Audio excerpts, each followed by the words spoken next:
Halika kayo ritong dalawa. Buenas! So, ang nanalo sa kanilang dalawa ay si Pantin. Oh. At siya, ang lamig ng kamay ni Kuya.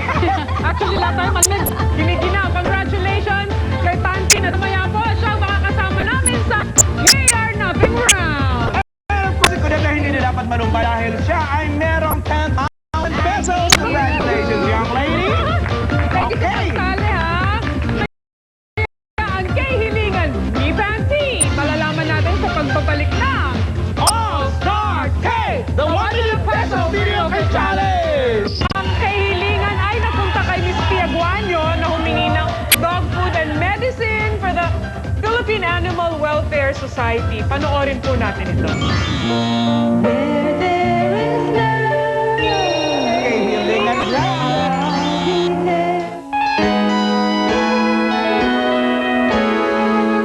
Happiness.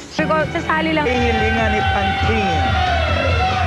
Ang kahilingan ko po, gusto ko sanang matulungan yung tatay ko, mabigyan siya ng pang-ubuhayan. Kahit hindi mo nagkakasundo, at least natulungan ko siya. Gusto ko mabigyan ng bigasan yung tatay Teka ko. muna, nasaan ang tatay mo? Nasa Cagayan de Oro City po. Pero ikaw, sino kasama mo dito? I'm with my mama and the mga kapatid ko. Ba't hindi kayo magkasundo? Lagi kami nag-aaway. At, ewan ba? Parang ayaw na ba Protective. yung ginagawa mo? Ayun. Naku, malalim ito. Okay, Kahit hindi kami magkakasundo, mahal ko tatay ko.